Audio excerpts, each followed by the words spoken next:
Okay, well, it is 3 o'clock, so we will begin. Thank you so much for giving up the next. Appreciate it. I know how busy everyone is. So my name is Hayley Cavill, and today this webinar is all about how to communicate CSR and social good to resonate with millennials. And obviously that's a huge topic, and I'm going to try my best to give you as much information and value as possible in the next half an hour. You are most welcome to ask questions as we go. Just type them in the chat box. I'll keep an eye on it. But here we go.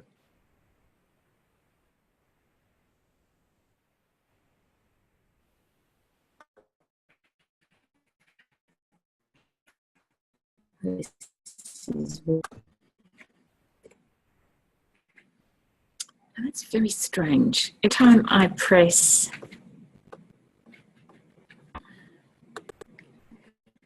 technology, so whenever I press the PowerPoint, chat box goes. So anyway, you'll just have to hold your questions if that's okay, and I'll get the chat box back. Let me see if I can get the Q&A back. Maybe the Q&A. Okay. Maybe the Q&A. We might just have to use the Q&A. So can everyone see the PowerPoint?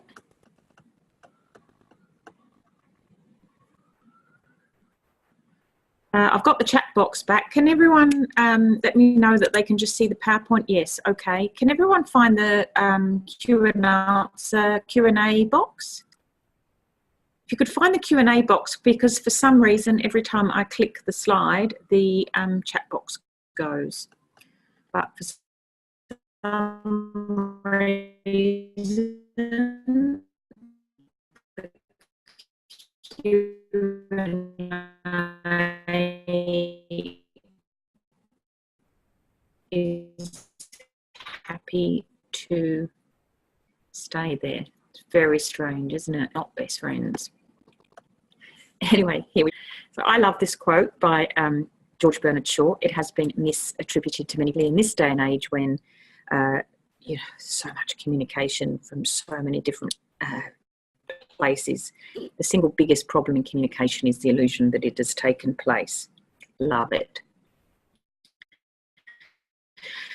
So this is a quote by a chap called Larry Fink, and he is the chairman and CEO of a very large, well, it's the largest in the world. It's a multinational investment company, and he is the CEO, and they have $6 trillion. I think says something. Many people listen to what he says. And this quote comes from a letter that he sends out every year to the CEOs whose money he looks after. And for the last couple of years, he has now highlighted the importance of trust, reputation, corporate social responsibility, and companies needing to stand for something beyond just money. And really, this is what the book is all about. So today is all about a book called Talking the Walk, which I have recently published. So I'm going to be touching on a few of the statistics from there, but also some of the key themes so that you've got a takeaway. So a little bit about me. I was born in the East End of London. My mum was a beauty queen and my dad was a builder. So there they are in beautiful black and white imagery. My dad worked 3 jobs just to sort of keep the family afloat, so I didn't get to spend much quality time with him. But most Saturdays when we did spend time together, he would often take me down to this market in Brick Lane, and we would have jelly deals, which, yes, is eels in jelly. It was very much a Cockney thing. My dad was a Cockney, and he spoke lang up the apples and stairs, up and pears, which was meant stairs, so that indicated most time. But I adored my father, and we'd go to the market on the Saturday. Obviously, I wasn't there, so he'd sit me in the corner and he'd give me, which is beer and lemonade.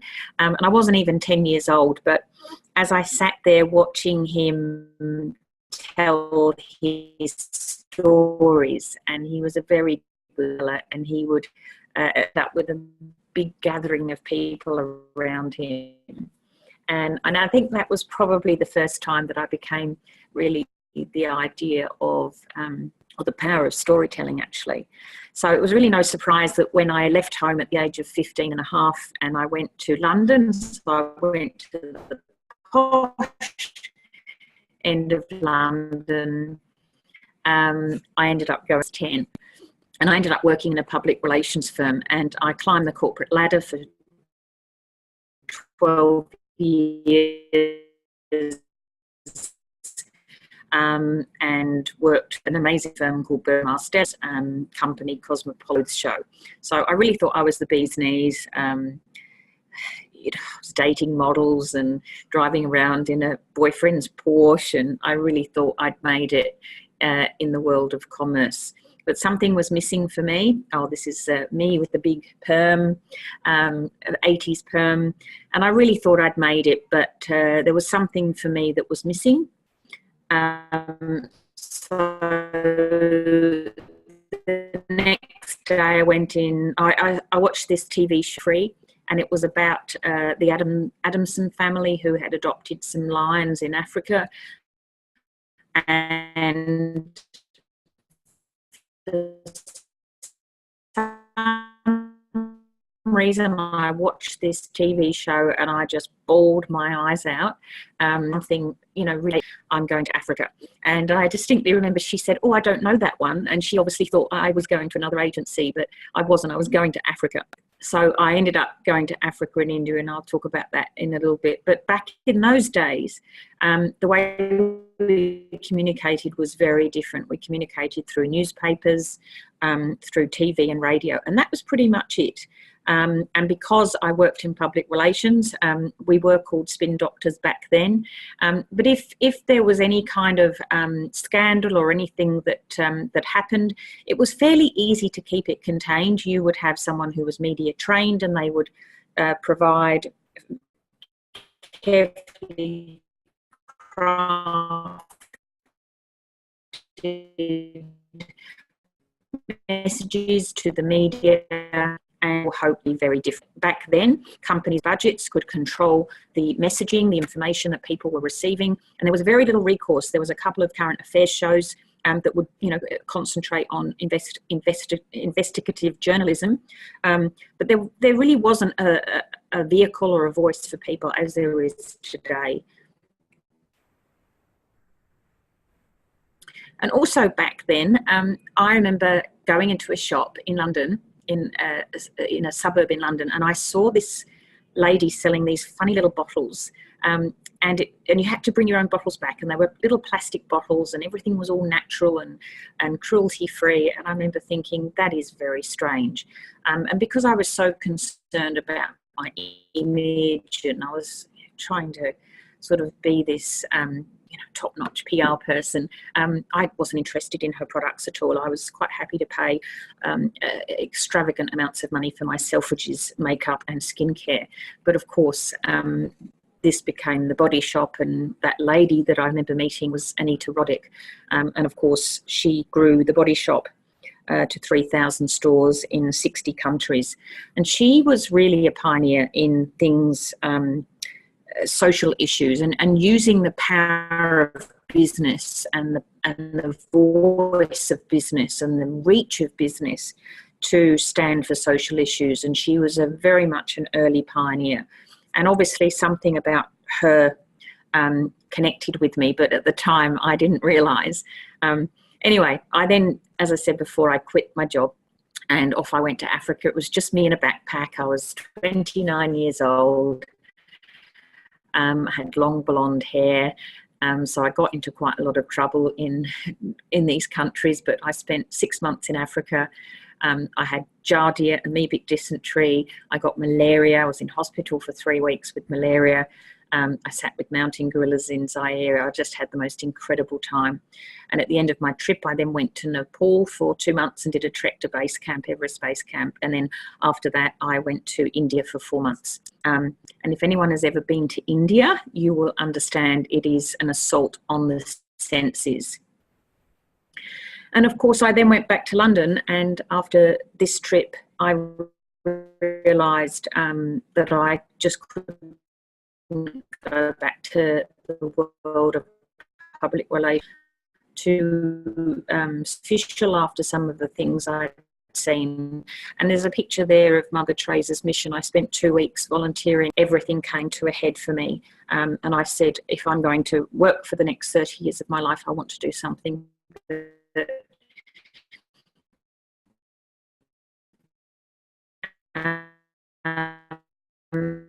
actually makes a contribution. So there's Mother Teresa's face. If anyone is ever heading to India, make sure you go and have a look. So I was there for a couple of weeks volunteering. Anyway, long story short, I ended up coming to Australia, and I realised that I just couldn't go into the PR world. So I set up my own agency called Cavill-Co, and that was 23 years ago. And in that time, I've built 50 partnerships to the value of 40 million. And I've built partnerships for organisations like Mondelez, Disney, Vodafone, and numerous others. So that's pretty much the core work that I do, building partnerships between companies and charities. I call myself a do-goodologist. But this fascination with communication has never really gone away. And one of the things I noticed about 4 years ago was that whilst many companies were investing quite large sums of money in corporate social responsibility activities, they were failing to communicate it. It just wasn't landing. So I explored this area in 2016 and released a book called Talking the Walk. And then I've realised in the last couple of years that so much has changed. So I have released an enhanced edition. So this is Talking the Walk 2, and it was released 3 weeks ago.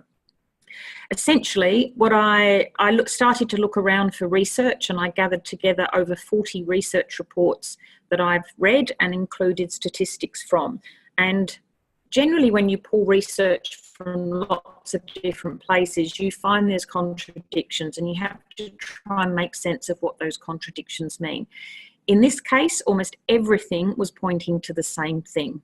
And it was fairly easy for me to actually decide what the key message was here. And these reports came from Havas Media, Edelman Trust Barometer, PwC, KPMG, the Reputation Institute, all kinds of organisations from comms agencies through to management consultancies. There was also 2 major reports on millennials from specific agencies, and then there was also the Triple J Youth Report, and also a youth report from KFC.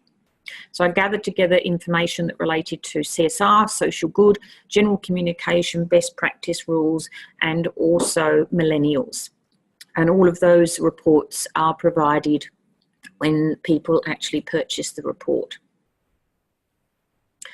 The criteria was if the report was global, then it had to have an Australian sample, and that sample size had to be over 500. So if it didn't have stats that met that criteria, I didn't include the stats, but I may have included the insights. So I actually read probably 60, 70 reports, but there were 40 that sort of made it into the final cut. I also read about 200 CSR reports, which I wouldn't recommend doing that. Some of them can be incredibly dull. So I got a really good sense of how companies were communicating CSR. And from that, I have come up with a new, I think it's fairly radical model for how to communicate CSR and social good. So the key thing that came through was that consumers are feeling let down by institutions. And of course, we all know why. If you look at institutions, the church, particularly in Australia with the George Pell case, and also corporates, you know, particularly in the banking sector last year ended with the Royal Commission and some pretty scandalous revelations coming out of that. And then also politics. People just feel let down by the institution of government because of the ridiculous way that the musical chairs that's been going on here. So generally consumers are feeling very let down. I mean, millennials in particular are feeling not only let down, but they feel that people aren't listening to them. So that was the key thing that came out of it. And in terms of corporates, when you think about the scandals in the last few years, I know when I was working in public relations in London, you'd have a scandal every couple of years, but it seems to be almost every couple of weeks now. And here are some of the news items that was not that difficult to find in Australia. So breaches of privacy, obviously the Banking Royal Commission, misleading advertising, environmental damage, blatant lying by car companies about emissions, companies advertising through schools, etc., etc.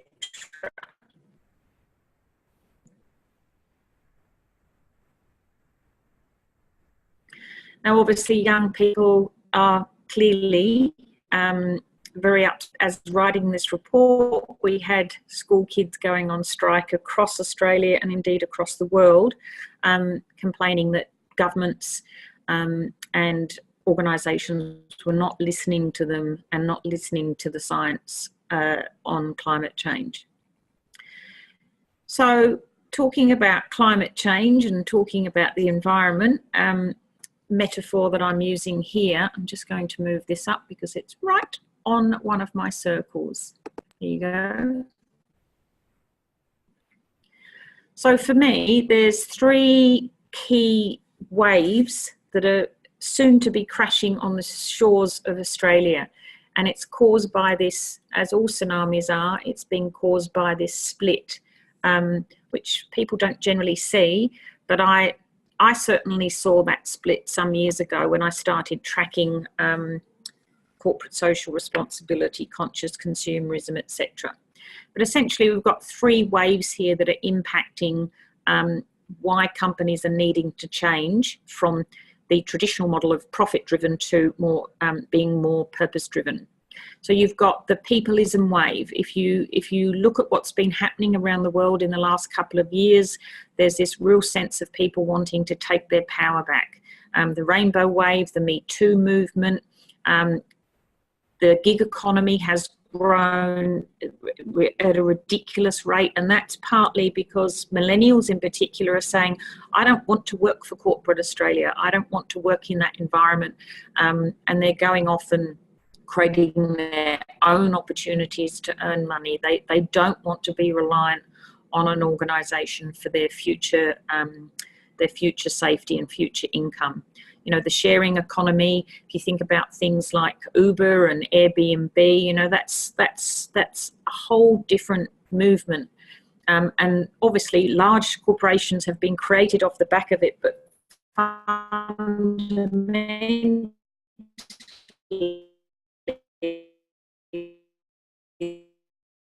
philosophy by millennials who are wanting more purpose in their life. They're wanting to work for organisations that stand for something beyond profit. Edelman call them belief buyers. They're very much driven by belief, and the whole second-hand economy. You know,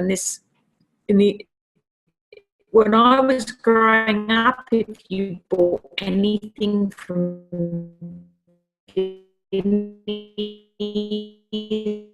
or whatever, it was just considered, why would you do that? But now it's really cool and trendy.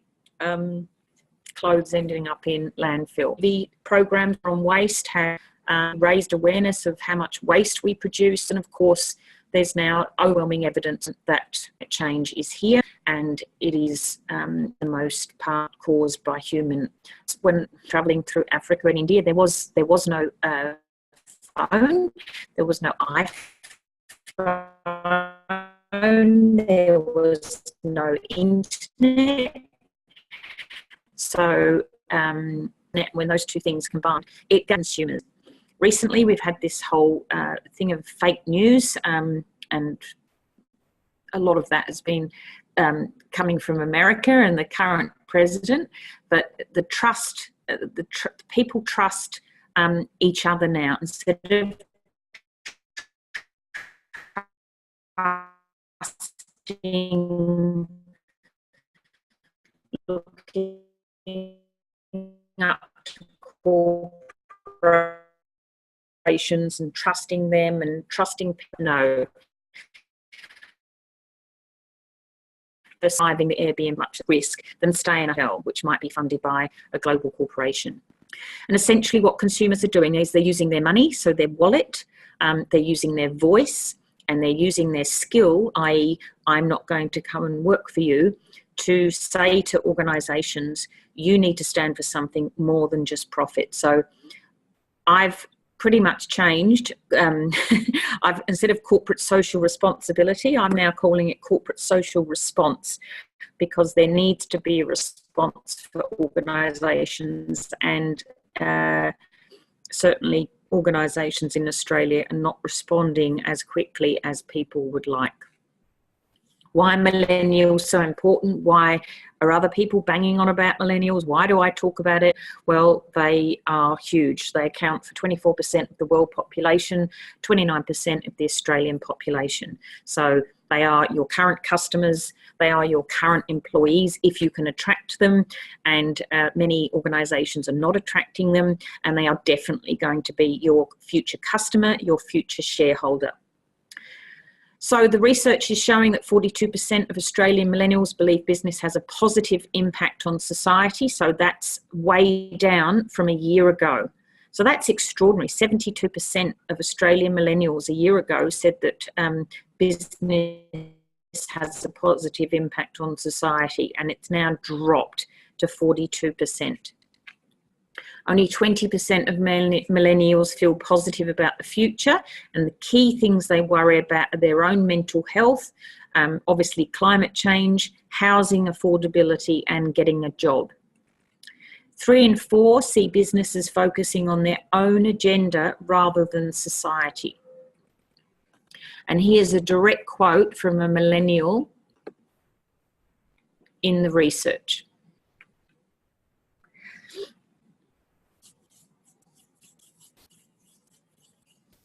So this has come from a millennial that basically said, when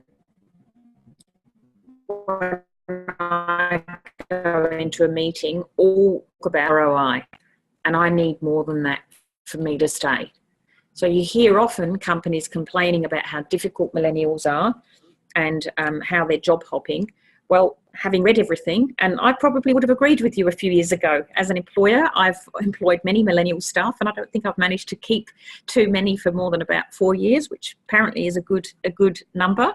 But they're not staying because they're not getting what they need. They need a sense of purpose. They need something more than just ROI. So the chat box has just decided to pop up on my screen. So does anyone have any questions before I keep going? We're almost there. No questions from anyone?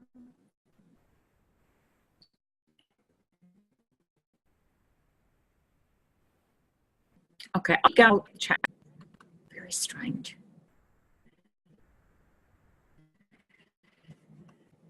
And brands behaving badly in 2018. So this was a brand new piece of research that was done by my research partner, Damasio, in December. So this is not intent, this is actual. 1 in 5 Australians boycotted companies and brands behaving badly.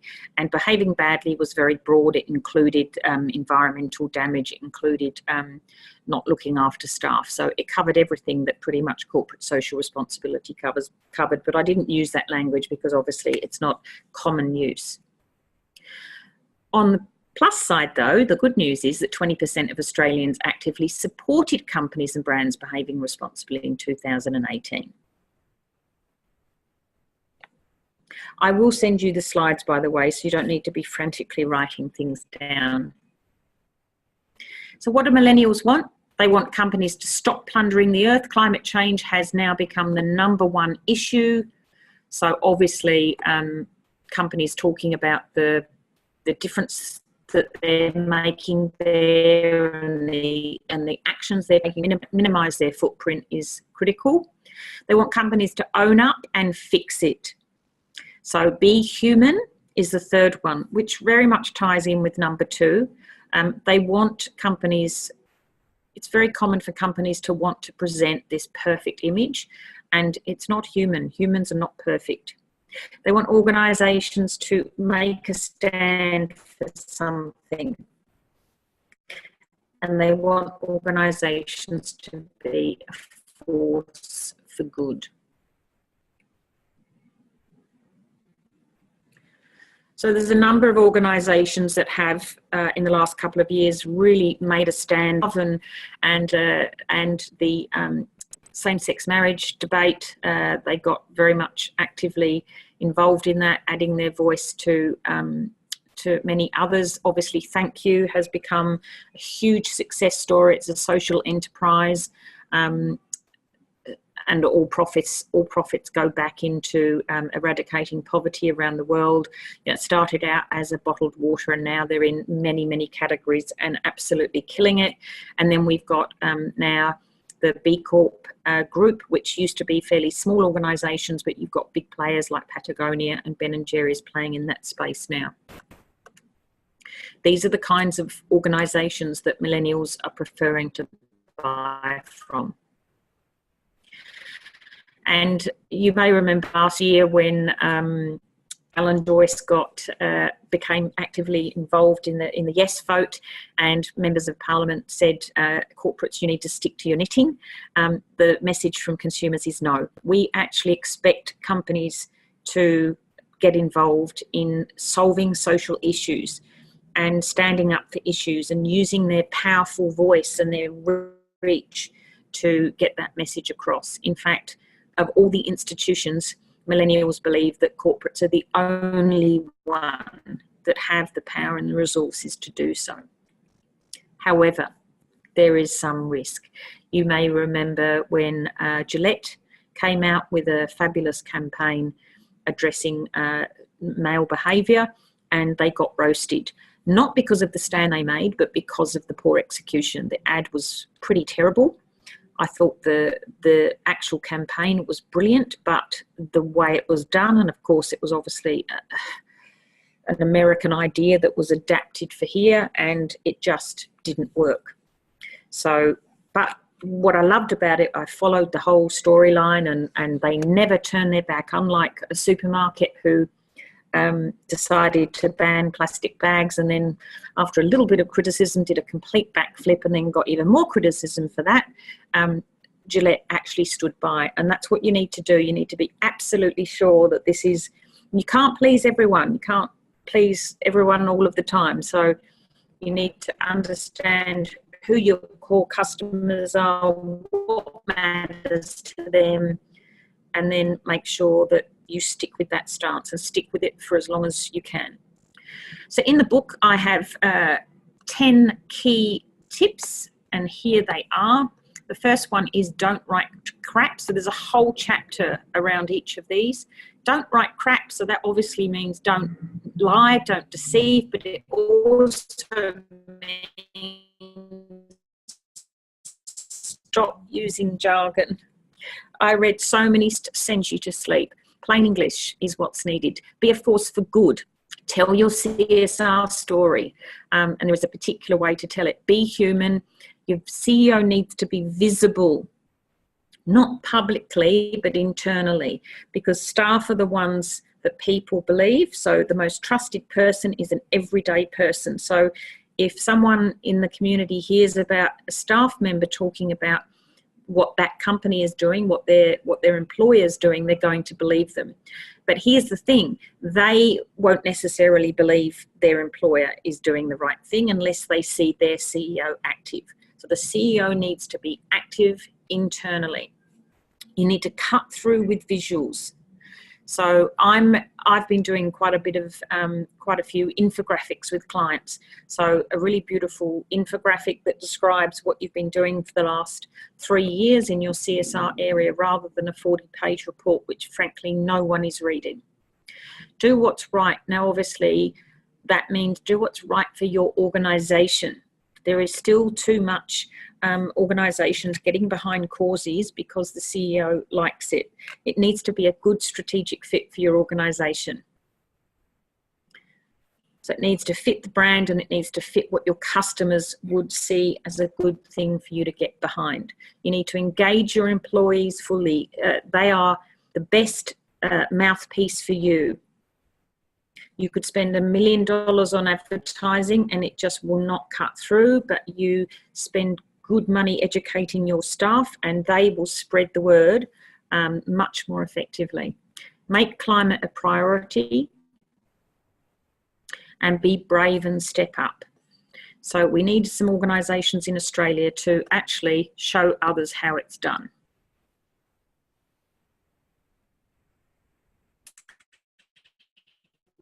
Here's my model for the new model, and as you can see, it's quite different.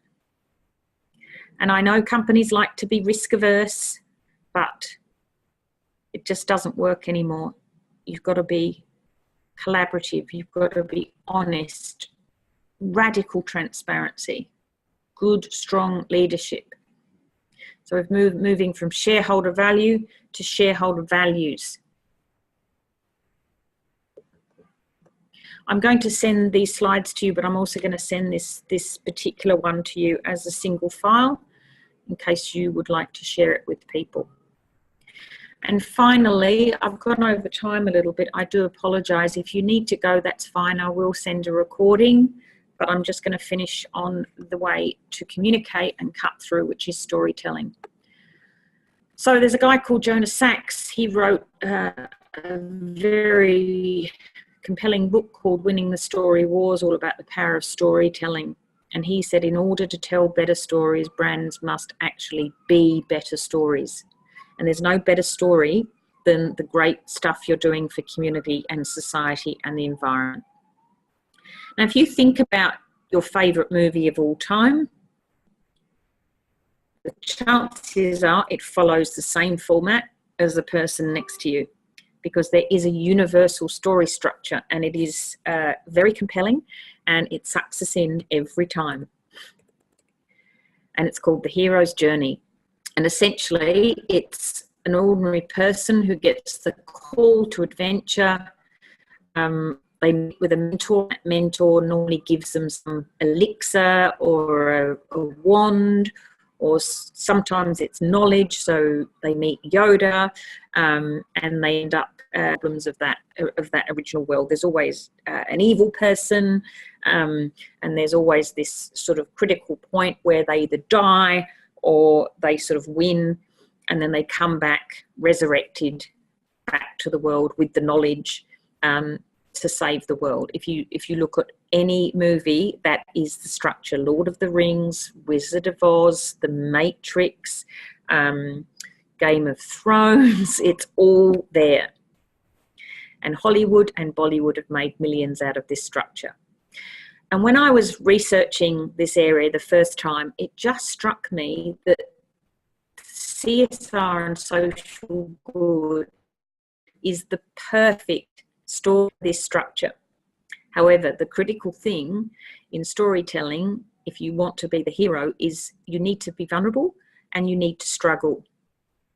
If you don't struggle, people don't care. And the reason this structure works really well is because it releases both cortisol, which is the stress hormone, which the struggle causes hormone.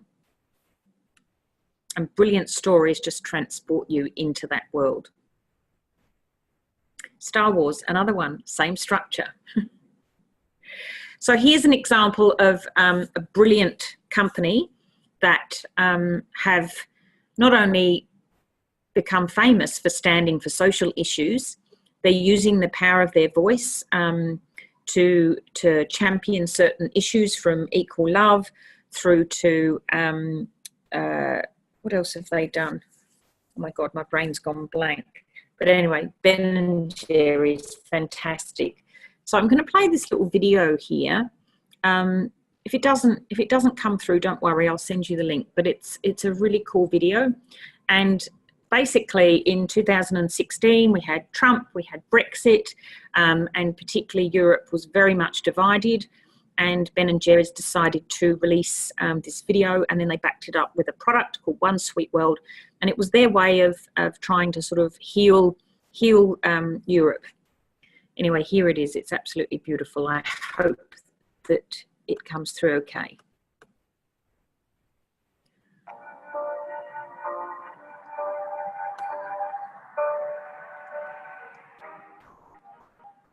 I put my hands up for the call.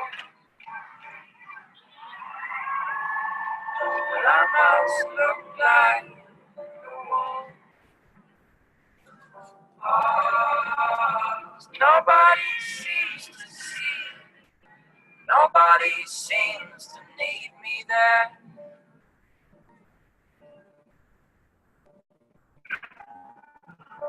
First I only dream of them, where they will see another way.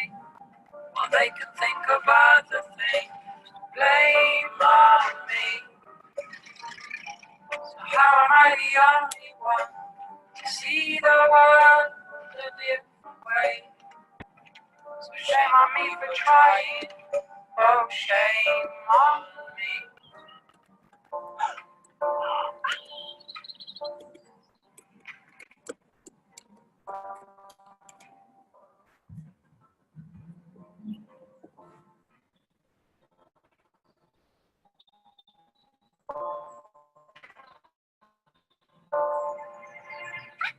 Cause I want to stick together, one sweet world. So I'm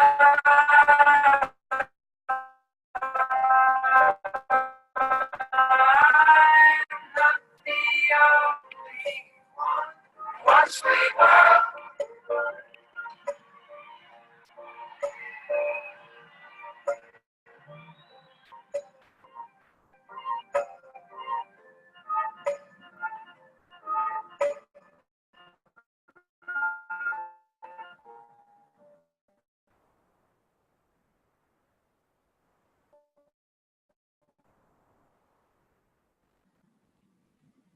To see. I've got the chat box here so I can actually see it. Did everyone manage to see that video?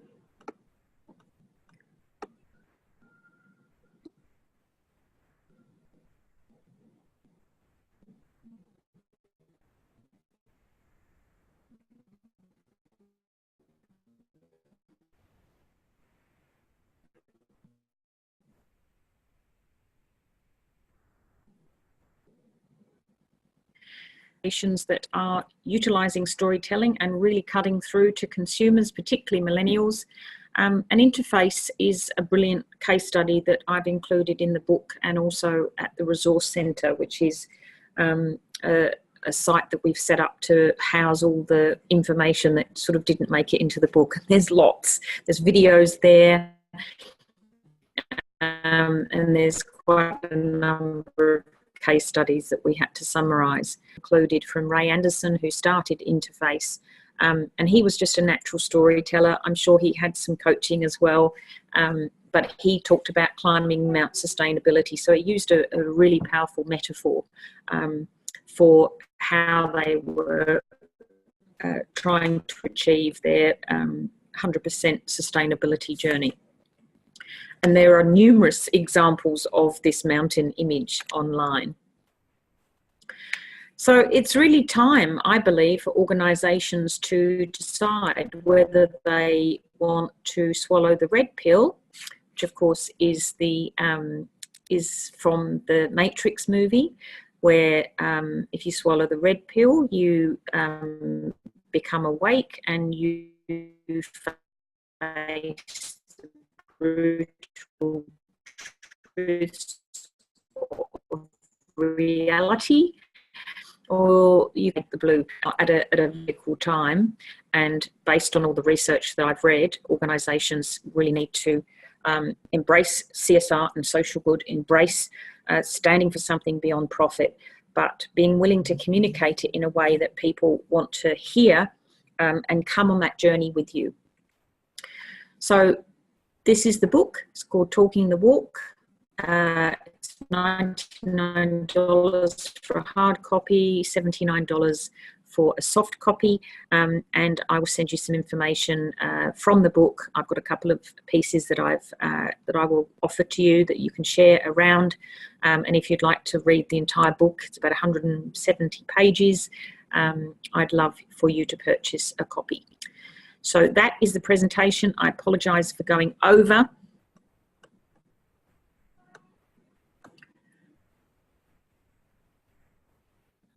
So I just want to see if anyone has any questions.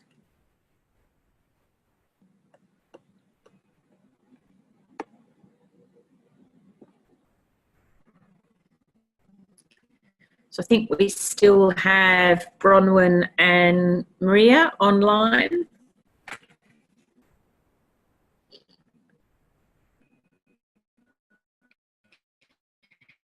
Can I answer any of your questions?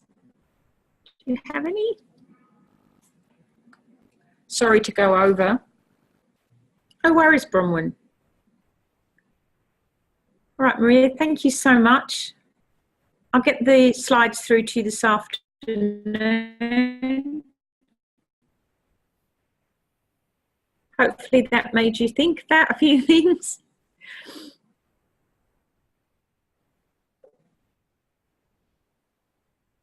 Great.